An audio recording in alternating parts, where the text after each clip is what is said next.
when all systems fail, the bicycle is basically your lifeline. It will bring you food, it will bring you medicine, it will make you engage with people. If you need to go to work, go to school, or go for errands, and it will be the only vehicle that you can use actually.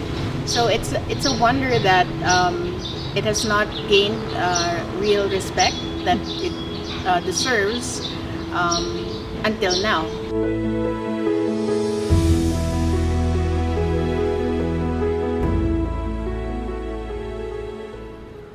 Bicycles have never been a popular way to move around in the Philippines, where biking is often regarded as a poor man's ride, a hobby, or a sport.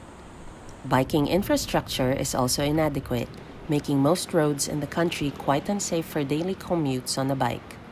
But more people are now pedaling to work and for errands, as authorities limit the number of passengers on buses and trains to avoid spreading the novel coronavirus. Now, we're in a state of pandemic, which is like a chapter for everybody in the whole world.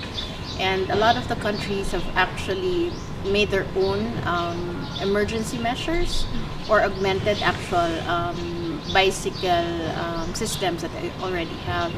Before, I used to say that the bicycle is a form of disaster management tool as well, because when there is bagyo, there is an emergency, it is the only vehicle that will be able to go through floodwaters.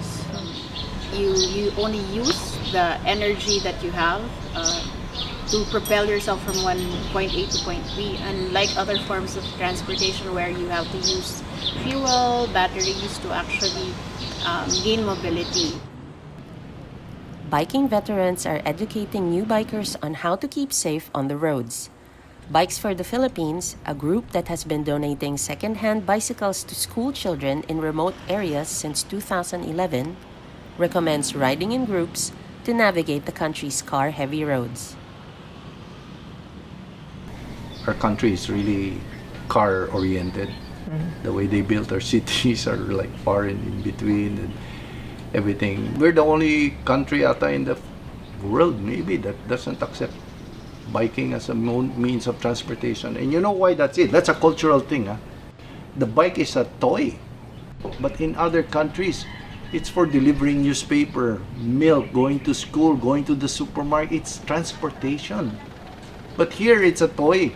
There should be a cultural shift, even starting with schools. And that's why the Bikes for the Philippines is trying to make that change in the schools. Seeing the increased use during the pandemic, the government is also promoting biking as a key form of transportation with plans for more bicycle lanes. But the bikers feel that any sort of shift will also require acceptance from motorists. Kailangan sila sanayin to have bicycles in the road system and make them realize that bicycles are here to stay, are here to share the roads, and they need to have some kind of respect as well.